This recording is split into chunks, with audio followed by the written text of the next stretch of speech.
Hello dear students, welcome back to my channel physics SPC CBSE board 2024 का एक question. A thin spherical conducting shell of radius capital R has charge small q. A point charge capital Q is placed at the centre of the shell. Find the charge density on the outer surface of the shell and the potential at a distance of r/2 from the center of the cell। ठीक है, अच्छा question है। Solution तो देखो, एक diagram बनाते हैं कि हमसे कह रहा है कि एक सबसे पहले एक स्फेरिकल सेल बनाइए।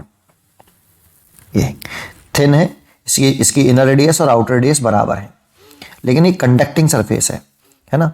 तो किसी भी कंडक्टिंग सरफेस को अगर हम चार्ज देते हैं तो सारा चार्ज उसके आउटर सरफेस पर रिसाइड्स होता है।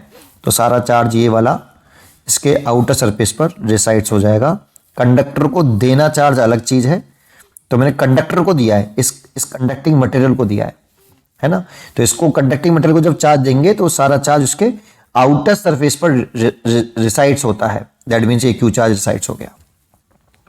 ठीक है, अब इसके सेंटर पर एक पॉइंट चार्ज रखना अलग चीज और चार्ज कंडक्टर को देना अलग चीज, दोनों अलग अलग बातें हैं।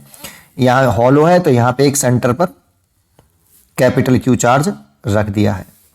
ठीक है, the charge density of the outer surface of the shell, charge density पूछ रहा है, दैट मीन सिग्मा पूछ रहा है, वो भी आउटर सरफेस पर, और पोटेंशियल पूछ रहा है डिस्टेंस r/2 पर। ठीक है, तो देखो पहले हम एक पॉइंट समझते हैं इस पे, फिर वापस आते हैं इस पे, है ना।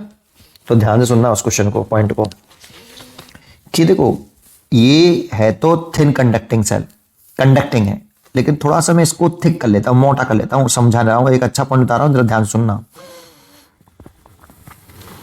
ये एक मैंने थिन था, लेकिन थोड़ा सा इसको मैंने मोटा कर लिया है सेल को। इसकी इनर रेडियस और आउटर रेडियस अब ये आपको ऐसे लगेंगे अलग हैं, जूम कर लिया मैंने उसको। ये आपका कंडक्टिंग मटेरियल है बेटा, यहां पे, यहां ये क्या है, कंडक्टिंग मटेरियल, ये वाला। ठीक है सर, ऐसा कहां है, एक थिन है, thin spherical shell, radius inner और आउटर बराबर है, लेकिन हम यहां पर ये एज्यूम कर लेते हैं, जूम कर लिया मैंने मटेरियल को, ये कंडक्टिंग मटेरियल। थोड़ा समझना अच्छी तरीके से, अच्छी बात बताऊंगा, मटेरियल। ठीक है, और इसकी इस कंडक्टर पे जो चार्ज था आउटर सरफेस पे रिसाइड्स होता है, वो क्यू चार्ज था, पॉजिटिव, सेंटर पर रखा था कैपिटल क्यू। तो जानते हो, एक पॉइंट आपको पता होना चाहिए, जो जहां पर भी कंडक्टिंग मसाला होता है वहां पर नेट इलेक्ट्रिक फील्ड जीरो होती है। कंडक्टिंग मटेरियल जहां होगा वहां पर नेट इलेक्ट्रिक फील्ड जीरो होती है। तो यहां इसके अंदर किसी भी पॉइंट पर, जैसे इस पॉइंट पर ले लो, इलेक्ट्रिक फील्ड जीरो होगा। जहां कंडक्टिंग मटेरियल है वहां इलेक्ट्रिक फील्ड जीरो होता है। अब सोचो, अगर इस जगह पर कंडक्टिंग मटेरियल है, यहां पर इलेक्ट्रिक फील्ड अगर जीरो है, तो इस जगह पर अगर हम एक गॉसियन सरफेस बनाएं, अंदर वाले सरफेस को टच करते हुए, जस्ट ऐसे ऐसे, है ना, ऐसे बना दें, ऐसे,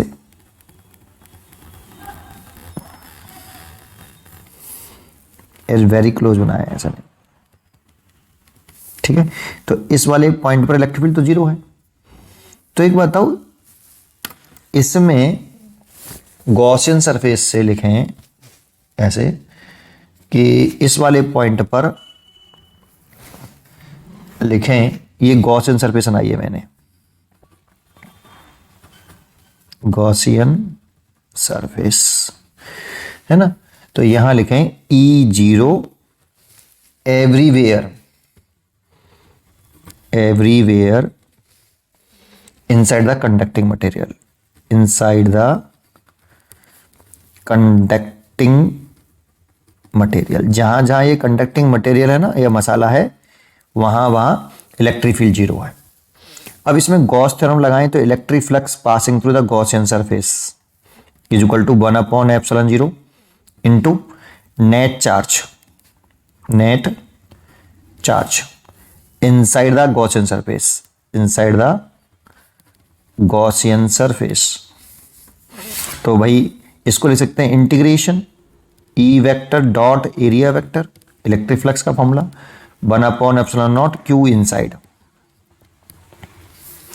तो E की वैल्यू तो 0 है, तो ये जो 0 हो जाएगा बराबर 1/ε0 इंटू Q इनसाइड। तो Q इनसाइड गॉसियन सरफेस के अंदर चार्ज कितना होना चाहिए? 0 होना चाहिए बेटा। क्या 0 है? देखना, नहीं है। गॉसियन सरफेस के अंदर तो कितना चार्ज है? Capital Q। देखो जो गॉसियन सरफेस में आई है रेड पेन से, उसके अंदर तो कैपिटल Q चार्ज है। तो कुछ तो गड़बड़ है भाई, कुछ तो गड़बड़ है। नेट चार्ज तो इनसाइड द गॉसियन सरफेस 0 होना चाहिए। इसीलिए हमें क्या करना पड़ेगा, इस कैपिटल Q चार्ज को से इंडक्शन से इंड्यूस चार्ज आएगा यहां कैपिटल Q। इंडक्शन से हमेशा इक्वल एंड अपोजिट चार्ज आता है, तो इस कैपिटल Q से इस पर यहां आ जाएगा इंडक्शन के थ्रू, इलेक्ट्रोस्टैटिक इंडक्शन से माइनस के Q चार्ज, और इसके बाहर आ जाएगा प्लस के Q चार्ज। तो पहली बात, इस पूरे कंडक्टर पे टोटल चार्ज कितना था पहले? स्मॉल q, अभी भी स्मॉल q चेक करो। तो ये पूरा आउटर सरफेस पर हो गया capital Q plus capital small q plus capital Q, और इनर सरफेस पर हो गया कंडक्टिंग सरफेस के, ये इस सरफेस पर आया बेटा, यहां पे नेगेटिव आ गया पूरे पर, और बाहर आ गया पॉजिटिव, है ना। तो देखो टोटल चार्ज पहले कितना था इंडक्शन दिखाने से पहले? वे पहले था आपका स्मॉल q, अभी भी स्मॉल q ही है टोटल, प्लस के Q से माइनस Q कट जाएगा तो स्मॉल q ही रहेगा। ये ध्यान रखने वाली बात है। और अब देखो इस गॉसियन सरफेस के अंदर अब नेट चार्ज कितना है? गॉसियन सरफेस के अंदर अब चेक करो कि नेट चार्ज कितना है। तो 0 है कि नहीं? देखो 0 है। अब प्लस के Q और माइनस के Q, टोटल चार्ज 0 हो गया इनसाइड द गॉसियन सरफेस। ठीक है, इतनी बात समझ में आ गई। अब मेन मुद्दे पर आते हैं। वो क्वेश्चन में पूछ रहा है कि the charge density on the outer surface of the shell. तो आउटर सरफेस पर सरफेस चार्ज डेंसिटी पूछ रहा है। तो देखो ये एक्चुअल में थिन था, तो आप इसको चाहो तो दोबारा से ऐसे ही बना सकते हो कि ये मैंने जूम कर लिया था बेटा, इसको इसकी थिकनेस को मैंने जूम कर लिया था कि थिकनेस इतनी है, मोटी मान ली थी थोड़ी सी, है ना। सेंटर पे कैपिटल Q, यहाँ पे माइनस के Q, और बाहर small q plus capital Q, है ना। ये आ गया। अब देखो आउटर सरफेस पर सरफेस चार्ज डेंसिटी पूछ रहा है इस जगह पे। तो सरफेस चार्ज डेंसिटी क्या होती है? पहला वाले part, surface charge density sigma equal to होता है charge per unit area, charge per unit area. तो चार्ज कितना है outer surface, surface charge density of outer surface, outer surface, ये आउटर वाले की निकाल रहे हैं, ठीक है। तो चार्ज कितना है देखो आउटर सरफेस पर, small q plus capital Q, area कितना है, रेडियस तो बेटा कैपिटल आ रही है, तो सरफेस एरिया हो गया 4 पाई कैपिटल R स्क्वायर। ये सिग्मा आ गया, सरफेस चार्ज डेंसिटी है आउटर सरफेस पर, ठीक है। अगर इनर सरफेस पर पूछता कि इस इनर सरफेस पर सरफेस चार्ज डेंसिटी कितनी है, तो इनर सरफेस की लिख देता हूं। इनर सरफेस पे कितना चार्ज है देखो, माइनस के Q अपॉन रेडियस तो 4 पाई R स्क्वायर ही होगी। अगर ये मोटा रेडियस होता, थिक स्फेरिकल कंडक्टिंग सेल होता, इनर रेडियस और आउटर रेडियस अलग अलग होती, तो फिर हम इसमें आउटर रेडियस लिखते, इसमें इनर रेडियस लिखते, ठीक है। लेकिन यहाँ पे पतला रेडियस स्फेरिकल सेल है, इसलिए ऐसा किया। अब सेकंड पार्ट पूछा है हमसे क्या, electric potential due to distance r/2 from the centre of the shell. पहले एक छोटी सी बात समझो, फिर उस पर वापस आते हैं। एक छोटा सा पॉइंट समझ लो कि अगर एक हमारा स्फेरिकल कंडक्टिंग सेल है जिसकी रेडियस कैपिटल R है, तो उसको चार्ज दिया गया, अगर उसके आउटर सरफेस पर मान लो किसी भी कंडक्टर को हम चार्ज देते हैं, सारा चार्ज उसके आउटर सरफेस पर होता है, मान लो ये कैपिटल Q चार्ज है। अब 3 पॉइंटों पर पोटेंशियल पूछता है हमसे, एक आउटसाइड, तो सेंटर से आउटसाइड पॉइंट तक की डिस्टेंस स्मॉल r, हमेशा स्मॉल r सेंटर से लेंगे। तो देखो आउटसाइड अगर पूछे और कंडक्टिंग सेल हो, है ना, तो small r is greater than capital R। तो इस वाले सर पे आउटसाइड जो है पोटेंशियल होता है, इस वाले पॉइंट पे पोटेंशियल निकालने हैं, ये होता है 1/4 पाई एप्सिलॉन 0 कैपिटल Q और आउटसाइड पॉइंट तक की डिस्टेंस, सेंटर से आउटसाइड पॉइंट तक की डिस्टेंस। इस पे ध्यान दो कौन सी डिस्टेंस आएगी, और कैपिटल Q सरफेस वाला चार्ज आ रहा है स्फेरिकल सेल वाला, ठीक है। एक अगर हम यही सेल होता, इस पे चार्ज कैपिटल Q ही होता, रेडियस कैपिटल R ही होती, सरफेस पे पूछता। अब सरफेस पे निकलवा रहा है, तो ये स्मॉल आर लिख देंगे। तो यहाँ पे सरफेस पे निकालें तो स्मॉल आर कैपिटल आर के बराबर है। तो V बराबर सरफेस पर जो होता है, ये सरफेस वाला पोटेंशियल ये होता है 1/4πε0 capital Q upon capital R। Surface इस डिस्टेंस पे ध्यान दो, डिस्टेंस कौन से लिख रहे हैं।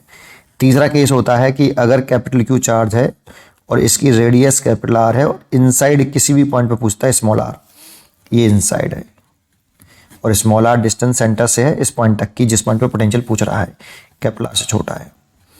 तो इनसाइड किसी भी पॉइंट का जो पोटेंशियल है जबकि सरफेस के बराबर होता है, कांस्टेंट रहता है इनसाइड द कंडक्टिंग कांस्टेंट, जितना सरफेस पर उतना ही इनसाइड एवरी पॉइंट पर, due to spherical shell, due to spherical shell, point charge नहीं बेटा, ड्यू टू स्फेरिकल सेल।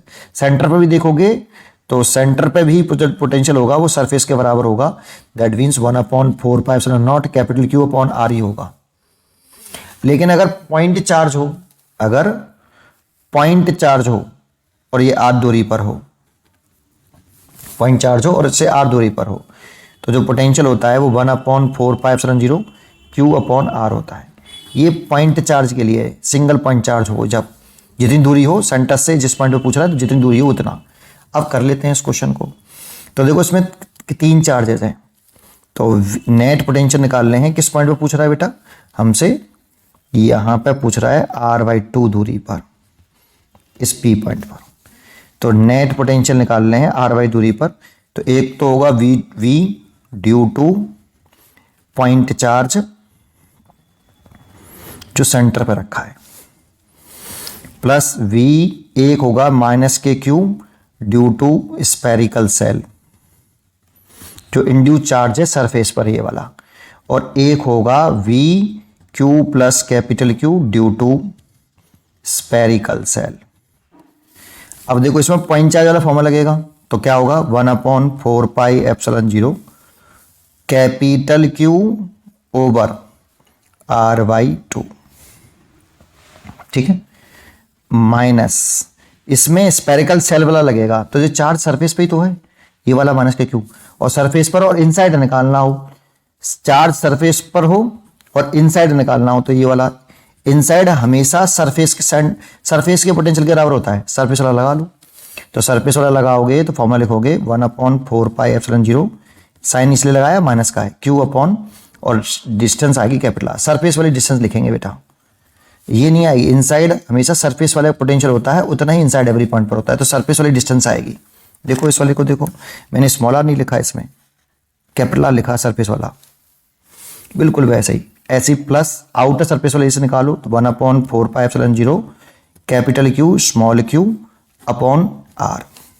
अब इसे सॉल्व कर लो, 1/4πε0 2 capital Q upon R minus 1/4πε0 Q upon R।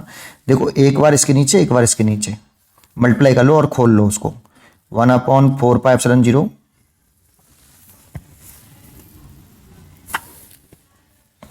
इसे खोलेंगे तो कैपिटल Q अपॉन R और माइन plus 1/4πε0 small q upon R, multiply कर लिया बेटा।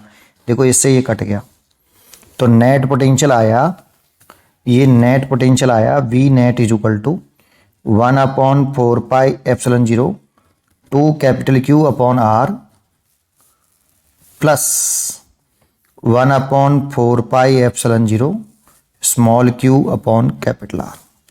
यहाँ से आप 1/4πε0 कैपिटल R कॉमन ले सकते हो और 2 कैपिटल Q स्मॉल q लिख सकते हो। ये नेट पोटेंशियल हो गया आपका। इतना उम्मीद करता हूँ कि आपको ये क्वेश्चन जरूर समझ में आया होगा। पढ़ते रहिए और खुश रहिए।